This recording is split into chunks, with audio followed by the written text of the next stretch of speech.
Nýsköpun og verðmætaaukning í matvælaiðnaði nauðsynleg. Hvernig getum við nýtt auðlindirnar okkar sem best? Hvaða rannsóknir verið að stunda í landbúnaði, sjávarútvegi, svo dæmi sé tekið? Matís opinbert hlutafélag sem sinnir nýsköpun og verðmætaaukningu. Oddur Már Gunnarsson forstjóri og hann gestur í Landsbyggðum. Oddur, hlutverk Matís að stunda rannsóknir og auka þannig verðmæti afurða. Hvernig stöndum við Íslendinga? Erum við framalega á þessu sviði?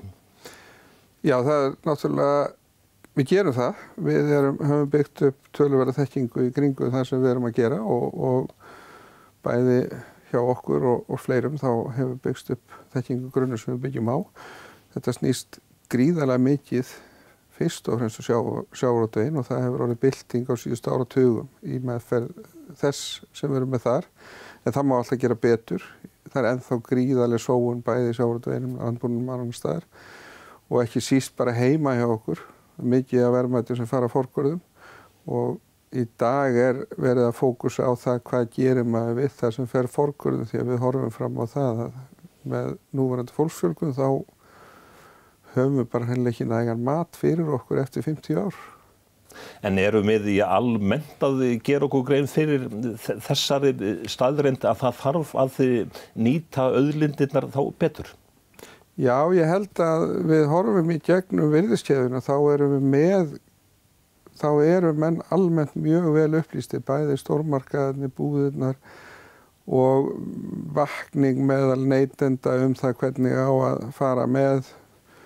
Menn geyma matinn betur og lengur, jafnvel, maður verður var við það og síðan sorpirðan og alla leið hvað sem við gerum við þetta. Þetta endalaust verið að vinna með þetta. Menn eru nú mjög framalega hérna og Akureyri einmitt í þessu með moltugerð og annað og við getum lært af ykkur heilmikið.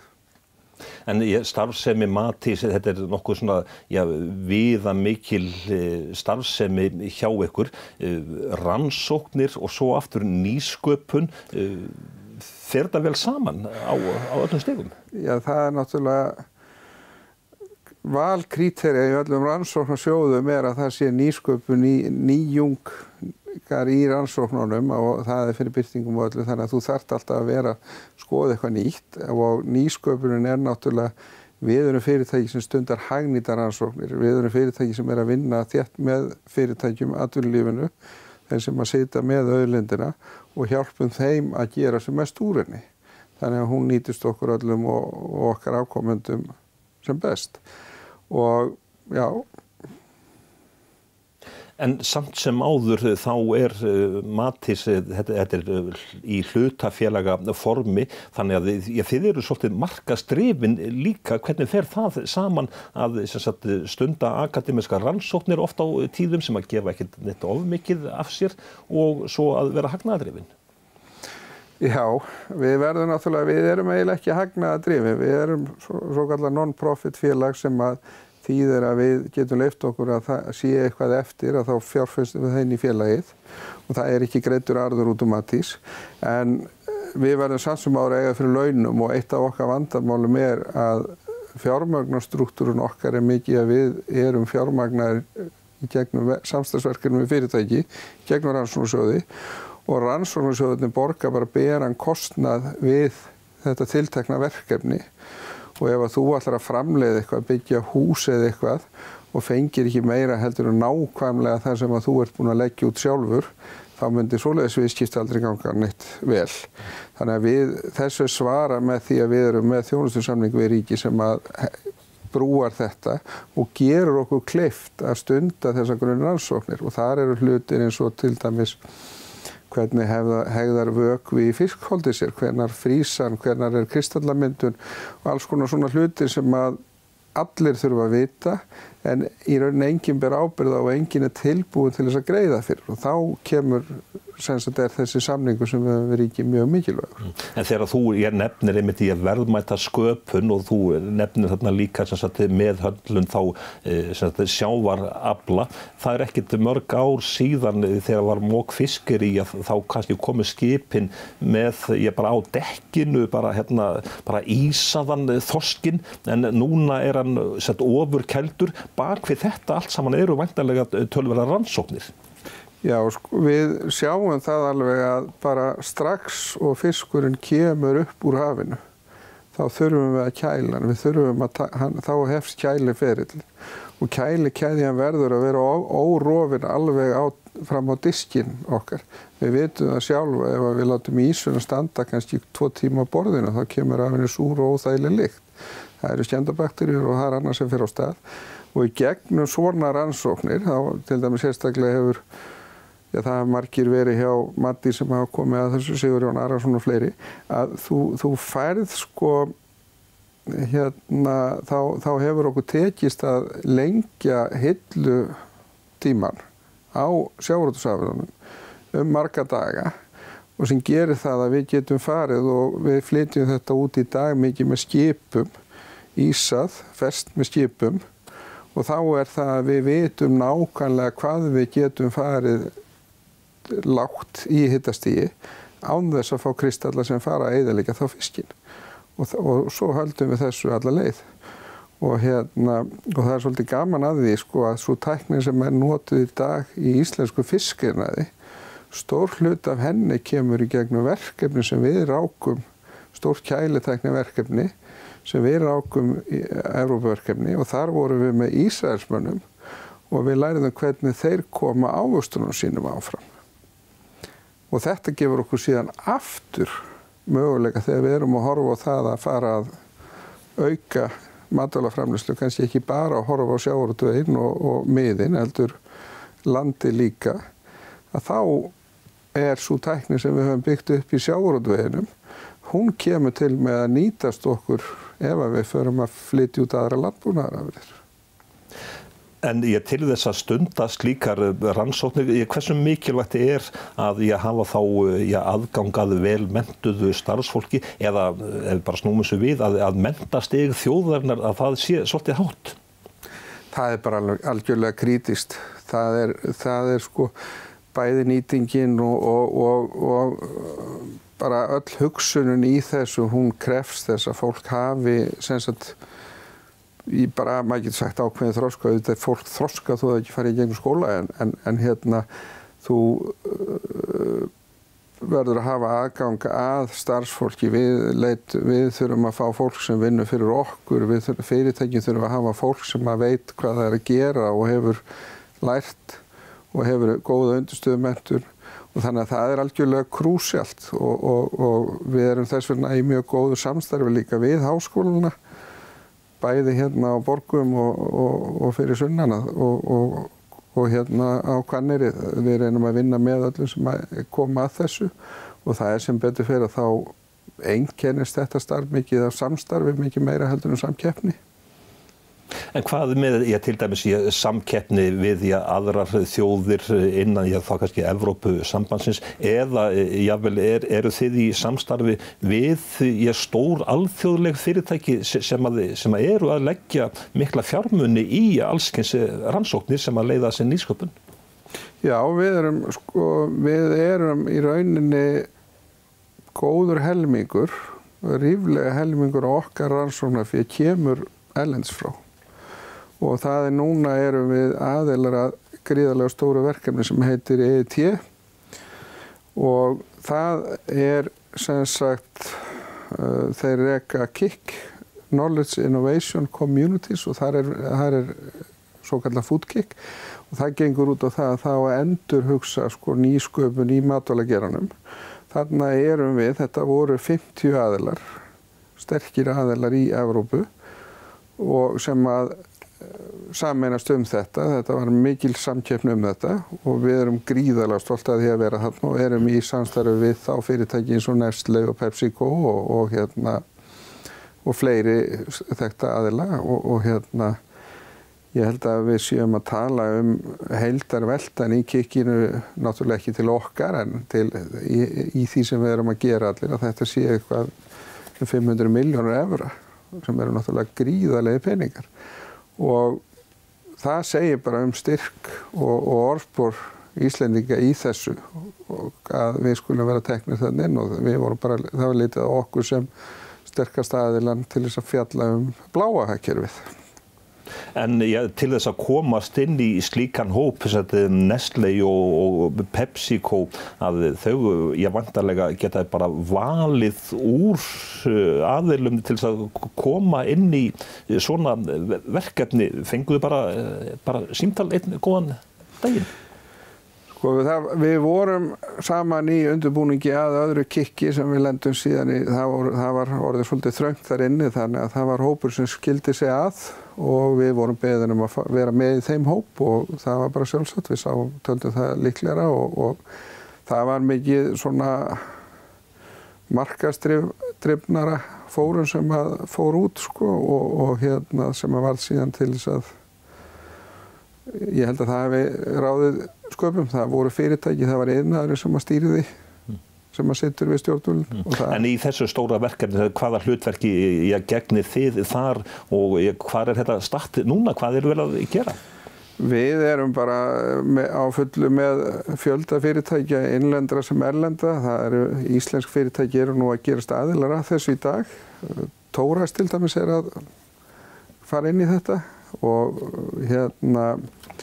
það sem þetta gerir náttúrulega íslensku fyrirtækin komast þarna þá og geta setið við borðið með stóru aðilunum og þetta opnar þeim möguleika bæði í svona innovation kick. Þar til dæmis, þar einhver fjárfestingarsjóð og það heilmikið menntastarf sem að fer fram, upplýsinga og fræðslustarf og síðan rannsóknarstarf þar sem menn eru með snögg þróunarverkefni, nýsköpunarverkefni þar sem menn að skoða alls konar hluti og það mikið til hort á einmitt þar sem við vorum að segja fæðuöryggið, nýta matinn lengra, nýjar aðferðir til að búa til fóður, nýjar próteingjafar og þá erum við með bæði efnarannsóknir, örveruransóknir, matvælafræðingar sem eru að vinna í þessu, við erum með erfðafræðinga og því þetta matvælageirin orðin hátækni vísindi, þú ert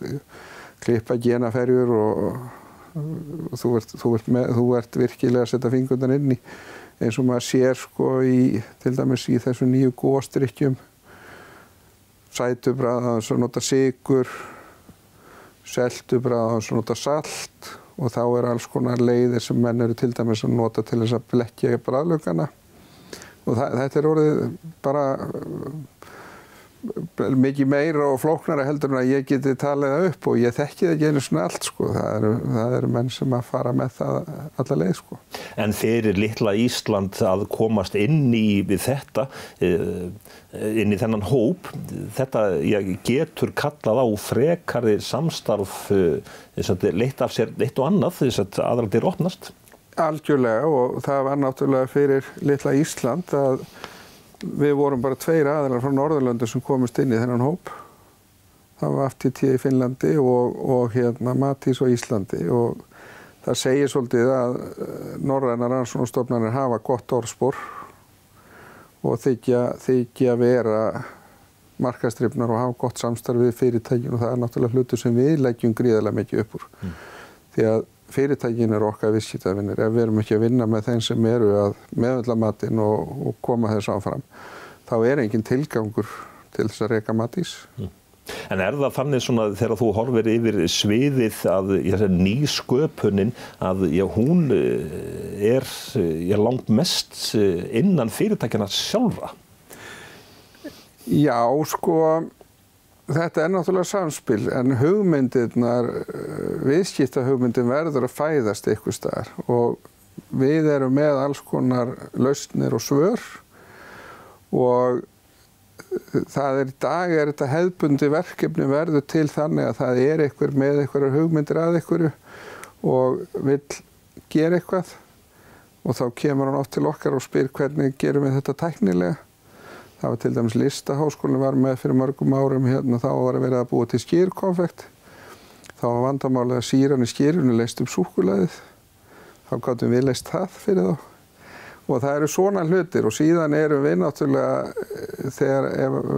og við gerum það með þeim sem við erum að vinna með og vinna fyrir, að við hjálpum þeim að komast í gegnum sjóðina og kannski verður okkar nafn svolítið áberandi í úthlutinu hjá sjóðum en þá erum við þá hjálpum við fyrirtækjunum að sækja og leysa þau mál með þeim því að þetta náttúrulega flókið, þú þarft að byggja upp góð verkefni. Nýsköpun og sjóður, þeir krefjast þess að það séu nýsköpun og þróun í verkefnunum. Ef við tökum fleiri atvinnugreinar, til dæmis eins og garðyrkju, þar mikið að gerast og enda eigum við orkuna. Hvað svona nýjasta nýtt þar? Það náttúrulega mjög spennandi þessi Eimur og Orkídea og hvað heita nú þetta fyrir vestan, sem að Landsvirkjun hefur sett í gang, sem að virðist vera svona ný kynslóð af atvinnuþróunarfélögum. Þau eru að horfa mikið á hagnýtingu orkunar, hagnýtingu landsins og matur náttúrulega bara vatn og orka. Og ef þú hefur nóga vatni og orku þá getur þú gert hvað sem Og þetta eitthvað sem okkur skortir ekki og þarna held ég að séu gríðarlega möguleikar og ég horfi spenntur til samstarfs við þessa aðila sem fleiri. Og ég held að ef að við förum að framleiða landbúnaðarafurðir, sérstaklega grænmeti eða grænarafurðir, þá þurfum við að ganga í smiðju útgerðana og fiskframleiðenda, hvernig meðhöndla þeir sína vöru og sitt ráefni, því að það töluvert mikið flóknar að koma gúrkunni í búð í París heldur en í Reykjavík. Þannig að það ansi mikið sem á eftir að skoða þar og í allri þessar logistikk og flutningatækni. Hvað með því stór þörunga? Það svona virðismanni að menn sé að horfa til nýtingu stór þörunga. Eru þar mikil tækifæri? Tvímælalaust. Það náttúrulega gríðarlega stórt og spennandi verkefni að fara á stað hérna fyrir norðan. Stórþörunga, það sem menn með hrossaþarann. En við höfum líka verið að skoða alls konar efni í matís, peptíð og fleiri hluti sem við höfum einangrað út úr þörungunum og þetta nýtt í fæðubótarefni og þess áttar.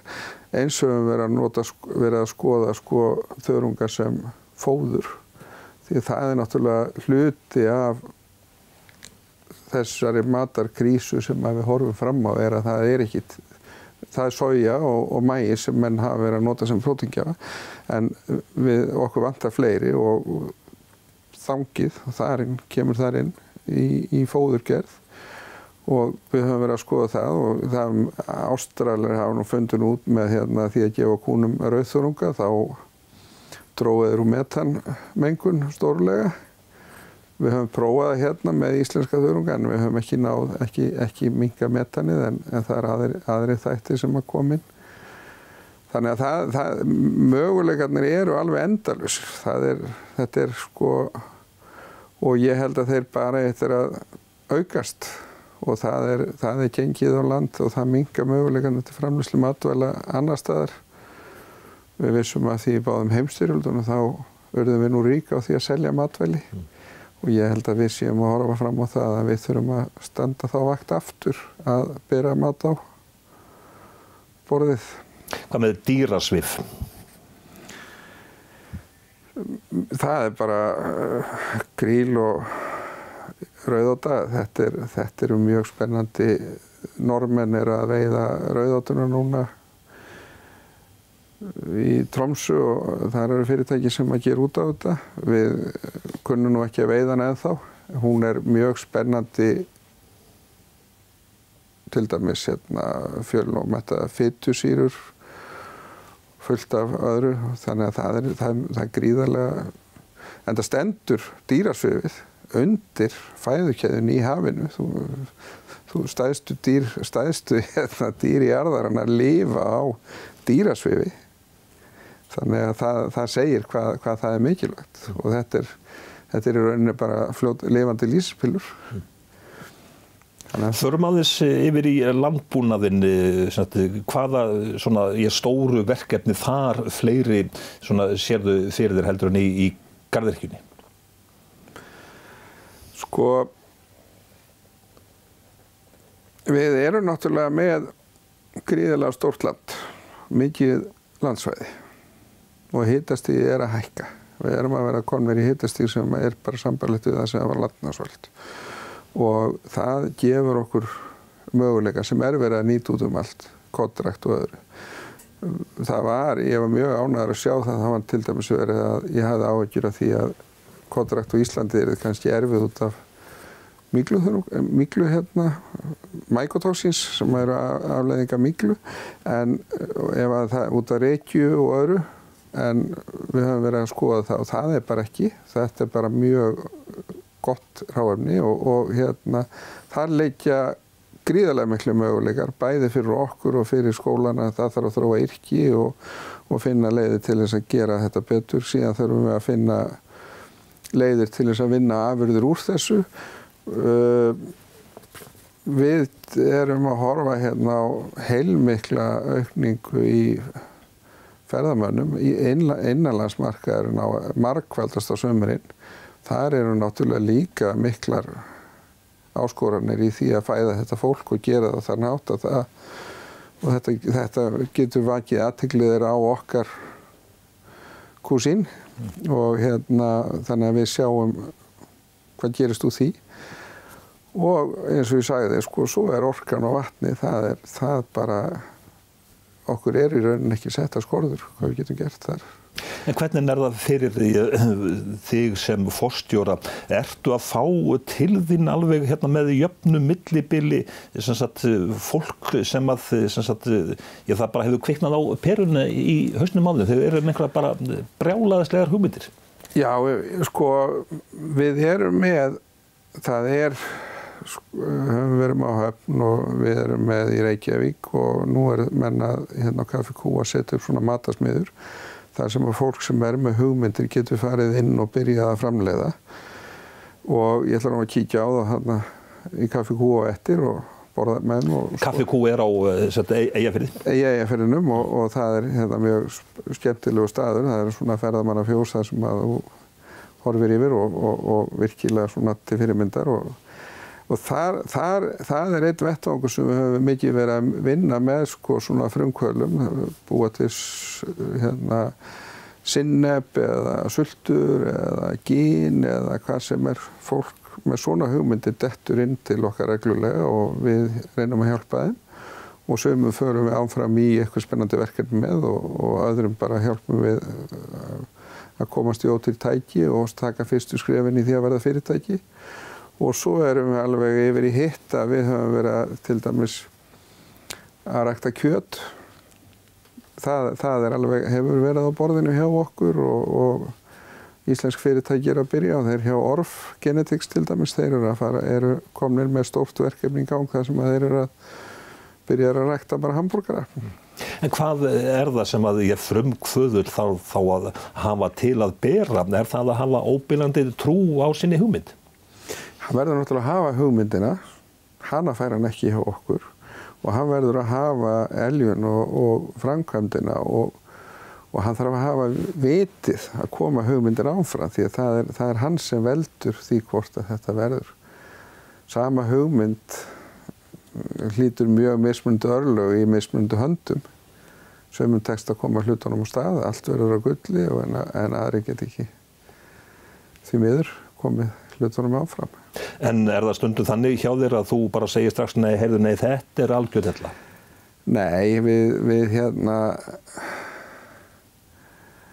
er náttúrulega að tala við fleiri en mig hjá Matthís og en nei, við hlustum á fólk og yfirleitt ef að menn koma til okkar þá eru menn búnir að hugsa máli svolítið og það er yfirleitt vit í þessu. En við getum náttúrulega aldrei gefið neinar ábyrgðir. Oft eru það sömu hlutirnir sem koma aftur en það er einmitt, maður sér að sömur náði og aðrir ekki. Ykkar struktúr, svona uppbyggingin, þið eru að efla starfsemina út á landi? Já, við trúum því sko að það sé bara, það út á landi sem matvælin verða til og fyrirtækin eru flest að setja út á landi og við erum þjónustufyrirtæki við þessa aðila og við verðum náttúrulega að vera þar sem okkar viðskiptavinir eru og við stefnum á það að það séu svona flestir allavega en ekki meira en dagsferð frá okkur. Þú getur skotist inn á einhverja skrifstofu frá Matís og eitthvað útibú og við erum með núna á Ísafirði og þar erum við með áhersluna á laxeldið og fiskeldið og þar erum við bara með 1 starfsmann. Hérna erum við í Borgum, við erum með 3 starfsmenn sem eru hérna og stefnum á að hafa þá ekki færri en 4. Áherslan okkar hérna verður þá meira á þetta sem sagt mekaniska, við erum með kjöt og bolfiskvinnslu og annað slíkt. Við erum að setja upp tilraunalíftæknivinnslu núna á Neskaupstað og þar erum við nú þegar með 4 starfsmenn sem vinna á rannsóknarstofu og komum svo til með að bæta einhverjum við okkur á í þessa tilraunavinnslu. Og hún líka með þeim óskupin gerða, hún öll á hjólum og við getum bara rúlað inn í gám og svo förum við til fyrirtækina þar sem þau eru og setjum þetta upp og vinnum með þeim. Og hún byrja nú sko áður, hún komst aldrei alveg austur á Neskaupstað, austur í Neskaupstað, heldur millilendum núna á Akranesi þar sem við erum að keyra fyrstu keyslur í hana og Vestmannaeyingar hafa sýnt mikinn áhuga á að komast í þetta. Þannig að já, við erum fyrirtæki sem verður að vera út allt land og svo tæknin gefur okkur líka að ef að margt af okkar starfsfólki getur, þeir sem ekki alveg beint onni í tækjunum og tólunum, þeir geta setið eiginlega hvað sem er. Ef að þú horfir til framtíðar, ég bara þetta spjall okkar, þú ert að spá því eða ert að segja í raun og veru að atvinnulífið á Íslandi eftir 10 ár, það verður allt öðruvísi? Já, samt komum við alltaf til með að byggja á, við erum auðlindaþjóð, við komum alltaf til með að byggja á auðlindum, en ég held að við hefum eftir að horfa á minnst á hvort mikla breytingu á því hvernig við förum með og höldum utanum eins og við höfum séð hingað til. Kallar okkar aldrei muna sko hvernig þetta var þegar þú talar það að vera að koma landi með dekkið sneisa fullt af fiski sem lá þar í sólinn og bakaðist. Í dag gerist þetta ekki. Menn hugsa þetta, kæla fiskina, fara vel með hann, koma þessu í góðar afurðir, en það ekki nóg, við verðum að taka allt eins og við höfum tekið bolfiskinn. Spennandi tímar framundan. Oddur Már Gunnarsson, forstjóri Matís, þakka þér fyrir komuna. Þakka þér kærlega fyrir.